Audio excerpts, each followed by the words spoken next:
Hello family, good morning, जय माता दी।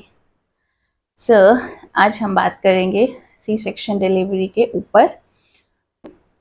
मतलब जैसे ही सी सेक्शन होता है उसके बाद से लेके शुरू के 10 डेज तक हम लोगों को कैसे केयर करना है। तो जैसे ही सिजेरियन ख़त्म होता है उसके बाद आप जैसे आपको बेड पे लेटाया जाता है, जैसे ही आपको ऑपरेशन थिएटर से नॉर्मल रूम पे लाया जाता है, तो सबसे पहले तो आपको बिल्कुल सीधे सोना है। आपको पिलो कुछ भी नहीं लेने, अपने सर के नीचे कुछ भी ऐसी चीज़ नहीं रखनी है जिससे आपका सर ऊपर हो, क्योंकि उस टाइम पे सर बहुत भारी होता है। ये चीज़ मैंने खुद फील किया है। जब मेरे साथ जब ये सब हुआ था तो मेरे सामने घड़ी रखी नहीं थी, दीवार में लगी थी, लेकिन मुझे समझ में नहीं आ रहा था कि कितना टाइम हुआ। जब मैंने अपने बेबी के रोने की आवाज़ सुनी तो मेरे दिमाग में ये था कि मेरे को एग्जैक्ट टाइम नोट करना है कि किस टाइम पैदा हुआ, लेकिन मैं बस घड़ी को देख रही हूँ। लेकिन मेरा माइंड उस टाइम पे इतना हैंग था कि मुझे टाइम देखना में समझ नहीं आ रहा है कि कितना टाइम हो रहा है। मुझे इतना समझ में आ रहा है कि 7-8 ऐसे दिख रहा है। मतलब 7:51 में मेरा बेबी हुआ था, लेकिन मुझे समझ में आ रहा था कि 7 बज रहे हैं, लेकिन काउंट करना नहीं आ रहा था कि कितनी मिनट हो रहे हैं। मतलब दिमाग में उस टाइम इतना प्रेशर होता है, दिमाग बहुत हैंग होता है उस टाइम पे।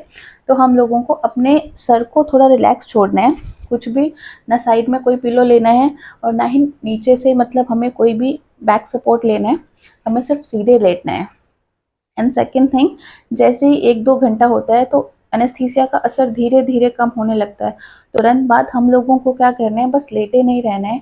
जैसे हमें लग रहा है कि थोड़ा थोड़ा हमारे टांगे फ्री हो रही है, क्योंकि जब एनेस्थीसिया लगता है तो उसके बाद पे जो लोअर बॉडी है वो बिल्कुल सुन्न होती है, उसमें कुछ भी मूवमेंट नहीं होता। तो जैसे ही थोड़ा एनेस्थीसिया का असर कम होता है, हमने अपने पैरों को स्ट्रेच करते रहना है, एकदम से सीधे नहीं लेटना है, बिल्कुल शरीर को छोड़ नहीं देना है। ऐसा नहीं है कि बस हो गया अब तो जो होना था, ऐसा नहीं है। उस चीज़ से रिकवर होने में बहुत टाइम लगता है, इतना आसान नहीं है। तो जैसे ही हम लोगों को लगता है कि थोड़ा थोड़ा मूवमेंट हम कर सकते हैं, तो हमने अपने पैरों को स्ट्रेच करते रहना है। लाइक उंगलियों को थोड़ा थोड़ा हिलाते रहना है, और पैर को जैसे हम लेटे हैं, हमारे पैर ऐसे हैं, तो हमने अपने पैर को यूं करके स्ट्रेच करते रहना है। 20 बार 30 बार, जितना बार आपको कंफर्टेबल लग रहा है आप कर सकते हो, क्योंकि उस टाइम पे पेन नहीं होता है। अभी तक पेन किलर इतने दिए होते हैं, सब दिए होते हैं, तो उस टाइम पे पेन फील नहीं होता है। तो जितना हम लोग मूवमेंट कर सकते हैं ऐसे करके मूवमेंट करना है। वाइज, एंटी क्लॉक वाइज, कुछ भी जो भी आप लोगों को कंफर्टेबल लगता है आप उस हिसाब से अपने पैरों की मूवमेंट कर सकते हो। और नेक्स्ट डे जैसे ही आपको थोड़ा सा बेटर लगता है, आपको धीरे धीरे अपनी कमर को, लाइक ये आपका बेड है तो आपको हल्का सा सिर्फ आपकी कमर को उठाते रहना है, कोशिश करना है मूवमेंट करने का। बस धीरे धीरे उठाना है, देन छोड़ देना है, उठाना है, छोड़ देना है। लेकिन आपको जो भी पूरा वेट है वो सिर्फ आपके बाजू में होना चाहिए। उसके बाद 24 घंटे तक तो आपको सिर्फ लेटे ही रहना है। तब तो आपको बेबी फीड नहीं करना होता है, कुछ भी नहीं करना होता है। स्टार्टिंग में तो बेबी को भी बेचारों को पाउडर मिल्क पिलाया जाता है, तो फीड नहीं करना होता है, कुछ नहीं करना है, आपको सिर्फ लेटे ही रहना है। तो आपको लेटे ही रहना है, इसका मतलब यही नहीं है कि लेटे ही रहना है, आपको मूवमेंट करना है। जो जैसे आपको लग रहा है कि अब आपकी टांगे थोड़ा सा कंट्रोल कर रही है, थोड़ा सा बैलेंस कर रही है, तो टांगों को उठा के फोल्ड करना है। लाइक जितना हम टांगों को फोल्ड कर सकते हैं उतना हम लोगों को करना है। एक बार से टांग को खींचा, फोल्ड किया, फिर छोड़ा, फिर दूसरी टांग को उठाया, फोल्ड किया, फिर छोड़ा, फिर साथ में फोल्ड करो, देन छोड़ो। जितना आप कर सकते हो उतना कोशिश करो। उससे क्या होगा कि आपका जो ब्लड सर्कुलेशन है वो बेटर होगा, आपका ब्लड नहीं जमेगा, आपको कोई प्रॉब्लम नहीं होगी, और रिकवरी में आपको बहुत अच्छा फील होगा। ये है। एंड सेकेंड थिंग, जैसे ही आपको 48 आवर्स 24 आवर, हर हॉस्पिटल का अलग अलग होता है कि कब वो आपको फीड के लिए उठाते हैं, कब कितनी देर तक आपको सिर्फ स्ट्रेट ही रखते हैं। लेकिन जैसे ही आप उठोगे तो आपको सीधा, बिल्कुल एकदम से ऐसे सीधे होके नहीं उठना है। आपको पहले टर्न करना है, लेफ्ट राइट, जिस भी साइड को आपको कंफर्टेबल लगता है, जिस भी साइड को आपके बेड का पोजीशन है उस साइड को आप टर्न करो। लेकिन जो भी आपको टर्न करना है, आपको पूरा वेट है वो आपकी पूरी बाजू के ऊपर होना चाहिए, और आपको टर्न करना है, देन उठना है। और जैसे ही आप टर्न करोगे तो आप पूरा सपोर्ट करोगे अपने टमी को स्टिचेस के बिल्कुल ऊपर, क्योंकि उस टाइम पे पेट ऐसे होता है, बिल्कुल ऐसे हिल रहा होता है जो भी। और स्टिचेस के बिल्कुल ऊपर से हम लोगों को ऐसे करके होल्ड करना है। ताकि उसका जो पेट का जो वेट है वो हमारे स्टिचेस पे नहीं पड़े। तो पहले पेट को होल्ड करना है, क्योंकि इतना बड़ा पेट एकदम से तो नहीं अंदर चला जाएगा ना, थोड़ा सा हल्का होता है बस। तो हमने पेट को होल्ड करना है एंड देन हमने टर्न करना है पोजीशन को। तो सेकंड हमने ये करना है, एकदम से सीधा नहीं उठना है, बहादुरी नहीं दिखाने है वहाँ पे।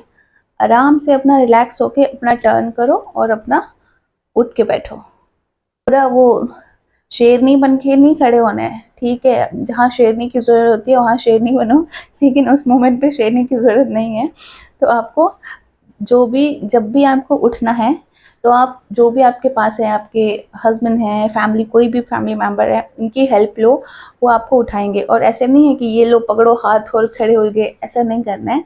वो आपको उनके नेक को सपोर्ट करो, लाइक ऐसे करके उनको पकड़ो एंड देन वो आपकी बैक को सपोर्ट करेंगे और आपको वैसे करके उठना है, किसी की भी हेल्प से उठना है। क्योंकि स्टार्टिंग के 2-3 दिन तक तो बेड ही रोटेट होके आपको उठ के बैठना होता है, लेकिन उसके बाद जैसे ही आप उठोगे तो आपको किसी की हेल्प के साथ उठना है, शेरनी नहीं बनना है, ठीक है?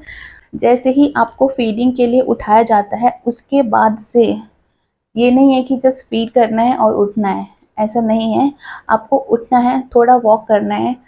जैसे आपको यूरिन पास करने के लिए वॉशरूम जाना होगा, जैसे आपके पाइप्स वाइप सब निकल जाएंगे, तो उस टाइम पे आपको उठ के वॉक करना है। अपने रूम पे ही अपने बेड के आसपास वॉक करो, धीरे धीरे चलने की कोशिश करो। और ऐसा नहीं है कि आपको लेटे ही रहना है। हर 2 घंटे के बाद उठो, थोड़ा सा वॉक करो एंड फिर लेट जाओ, उठो देन थोड़ा सा वॉक करो और लेट जाओ। 5-7 कदम चलो। बस ये है कि पैरों में वेट जाना चाहिए, पता लगना चाहिए टांगों को कि अब तुम अपने काम करोगी, बस बहुत हो गया। जब भी आप लोग बेबी को फीड कराओगे, तो आपको ऐसे उठ के बैठ के डायरेक्ट फीड नहीं कराना है। लाइक आपका जो बॉडी पोस्चर है, जो आपकी बॉडी है, वो बिल्कुल स्ट्रेट रहनी चाहिए, आपको झुकना नहीं है। बेबी को फीड करवाने के लिए आपको ऐसे करके नीचे को नहीं होना है। आप बेबी को गोद में लो, उसके बाद पिलो विलो कुछ नीचे रख लो। आप अपनी गोदी में कोई पिलो रखो, कोई बड़ा सा कुछ आपको पिलो लेना है और पिलो के ऊपर बेबी को रखना है। देन आपको ऐसे ही स्ट्रेट बैठ के फीड करना है। या तो आप चेयर के ऊपर बैठ के फीड करवा सकते हो, या तो बेड के ऊपर बैठ के फीड करवा सकते हो, लेकिन हाँ, आपको झुकना नहीं है। जैसे आप झुकोगे तो एक तो कमर ख़त्म होती है, उस टाइम पे ऑलमोस्ट बहुत दर्द करती है, और जो स्टिचेस हैं उस पर भी वेट पड़ता है, क्योंकि जो पेट का सारा वेट होता है वो पूरा स्टिचेस के ऊपर जाता है। तो मेक श्योर कि आपको उस टाइम पे बिल्कुल स्ट्रेट रहना है, अपना जो बॉडी स्ट्रक्चर है वो बिल्कुल स्ट्रेट रखना है, बिल्कुल भी झुकना नहीं है उस टाइम पे। एंड स्टार्टिंग में आपको खट्टी चीज़ नहीं खानी है, कोई भी ठंडी चीज़ नहीं खानी है स्टार्टिंग के 3-4-5 दिन तक, स्टार्टिंग के डेज में। क्योंकि ऐसा नहीं है कि खट्टा खराब है, अच्छा है, इसका मतलब ये नहीं है कि आप कोई डॉक्टर नींबू खाने के लिए मना कर रहे हैं। हाँ, अब आप बोलोगे कि नहीं जी खट्टा तो अच्छा होता है, उसमें विटामिन सी होता है, ऐसा नहीं है। उसका जो वहाँ पर जो लॉजिक है वो ये है, हम लोगों को ठंडा खाने के लिए और खट्टा खाने के लिए इसलिए मना किया जाता है ताकि उस टाइम पे हमें कोल्ड ना हो, कफ ना हो। क्योंकि अगर गलती से खांसी हो गई, छींक आ गई, जुकाम हो गया, तो हम लोगों के स्टिचेस में बहुत प्रेशर पड़ता है। मैंने 1 महीने तक नहीं छींका था, जब भी मुझे छींक आती थी मैं यूं करके चलो गायब, और जब खांसी आती थी तो बहुत जोर से सांस लेनी पड़ती थी। और उस टाइम पे ज़्यादा खांसी आती है, ऐसे लगता है गला बहुत ड्राई ड्राई हो गया है, कुछ भी खाते हैं तो ऐसे लगता है कि गले में फंस गया, और बहुत खांसने का मन करता है, छींकने का मन करता है। लेकिन कोशिश करना है कि जितना आप कंट्रोल कर सकते हो आपको कंट्रोल करना है, जितना आप कंट्रोल करोगे वो आपके लिए ही बेटर होगा। और जैसे ही हम लोगों की जो स्टिचेस होते हैं, जो स्टिचेस में जो पट्टी लगती है वो 3 दिन के बाद एक बार चेंज होती है। तो उसके अगर आपके स्टिचेस भी 2-3 टाइप के लगते हैं। अगर आपके स्टिचेस कटने वाले हैं तब तो वो बिल्कुल ऊपर से ओपन होंगे, उसमें कोई भी कवरिंग नहीं होगी किसी भी टाइप की। तो आपको उनको साफ करना है। आप उसके लिए डिटॉल यूज़ कर सकते हो, सैवलॉन यूज़ कर सकते हो, जो भी आपको अच्छा लग रहा है आप यूज़ कर सकते हो। आप साफ पानी के साथ, कॉटन लेके साफ पानी के साथ, गुनगुने पानी के साथ भी उनको क्लीन कर सकते हो। और अगर आपके स्टिचेस हैं गलने वाले, तो आपकी जो पट्टी है वो 3 दिन के बाद चेंज होती है, उसके बाद फिर से वो पट्टी लगा देते हैं। तो सीधी सी बात है, आप उनके कोई भी आप उनके साथ छेड़छाड़ नहीं कर सकते हो, वो वैसे ही रहेंगे। उसके बाद वो पट्टी निकलेगी 10 दिन के बाद। 10 दिन के बाद आप नहा सकते हो, प्रॉपर अपनी क्लीनिंग कर सकते हो, नहा धो सकते हो। लेकिन हाँ, स्टार्टिंग में आपको फटाफट से नहा के निकलना है बस। ये नहीं है कि बस बैठे रहो आराम से और लगे हैं मुझे गर्म पानी आ रहा है और चल रहा है, ऐसा नहीं है। आपको स्टिचेस को ज़्यादा गीला नहीं करना है, आपको जितना हो सकता है उस चीज़ को पानी से बचाना है, क्योंकि बाहर बाहर की चीज़ हील हो जाती है, उसके लिए टाइम नहीं लगता, लेकिन जो अंदर की 6-7 लेयर है उनको हील होने में बहुत टाइम लगता है।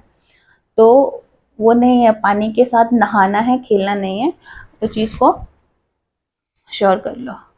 और साथ में जो आपकी 3 दिन, 5 दिन, 10 दिन, जितना भी आप जो भी हॉस्पिटल में हो, अकॉर्डिंग टू योर डॉक्टर, आप लोगों की मेडिसिन जो भी चलेंगी उसमें आपकी एंटीबायोटिक चलेंगी, और आपकी जो जख्म है उसको सुखाने की चलेंगी, ताकि वो अच्छे से हील हो पाए और कुछ भी उसमें कोई इन्फेक्शन ना हो, उस चीज़ की चलती हैं दवाइयाँ।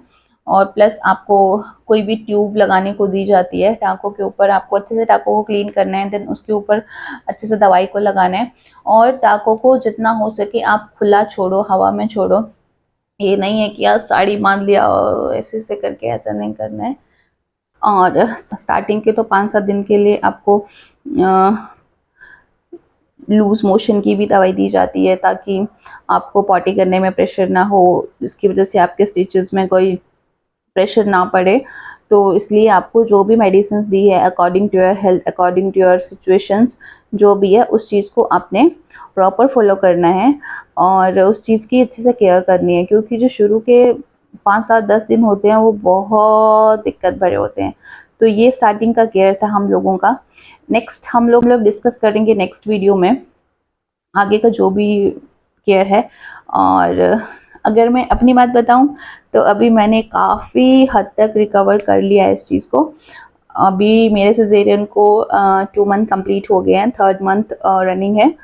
तो काफ़ी हद तक बहुत प्रॉब्लम आए, बहुत प्रॉब्लम आती है, अभी भी बहुत पेन है। अभी भी जो मेरा टमी एरिया है 2 महीने से ऊपर हो गया है, लेकिन अभी भी मेरा पेट सुन्न है। अभी भी जैसे जैसे यहाँ ऊपर हम लोगों को मोमेंट फील होता है, लेकिन जो लोअर पोर्शन है उसमें अभी भी आप लोग कुछ भी चूटी काटो, कुछ भी चुभाओ, कोई मोमेंट नहीं है। वो अभी एरिया वो सुन्न है।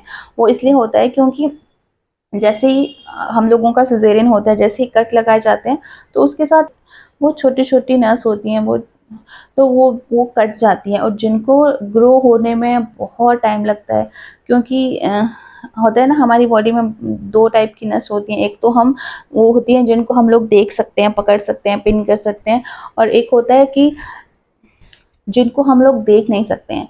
तो ऐसी बहुत सारी नसें कट जाती है जो कि हम लोग को ना दिखती है ना फील होती हैं। तो वो चीज़ जब तक वो सारी चीज़ें रिकवर नहीं होंगी, जब तक आपको फील नहीं होगा, जो आपका पोर्शन है वो पूरा सुन्न ही रहता है। और इस बात की टेंशन नहीं लेनी है कि यार मेरा पेट बहुत सुन्न है, अभी 10 दिन हो गए लेकिन मेरा पेट सुन्न है, ऐसा नहीं है। मेरा 2 महीने कंप्लीट हो गया लेकिन अभी भी मेरा पेट सुन्न है, ख़त्म है, तो ऐसा नहीं है। वो चीज़ों को टाइम लगता है हील होने में। तो इस चीज़ के लिए आपको 6 महीने, 1 साल, 3 महीने, 6 महीने, 1 साल, वो जितना भी टाइम, आप वो डिपेंड करता है आपकी हेल्थ के ऊपर, आपके खाने पीने के ऊपर, आपके लाइफस्टाइल के ऊपर, कि आप लोग उस चीज़ को कैसे केयर कर रहे हो, उस चीज़ को आप लोग कैसे ले रहे हो। तो ये था आज का वीडियो, एंड नेक्स्ट बात करेंगे नेक्स्ट में। सब लोग अपना ध्यान रखिए। टाटा, बाय बाय, जय माता दी।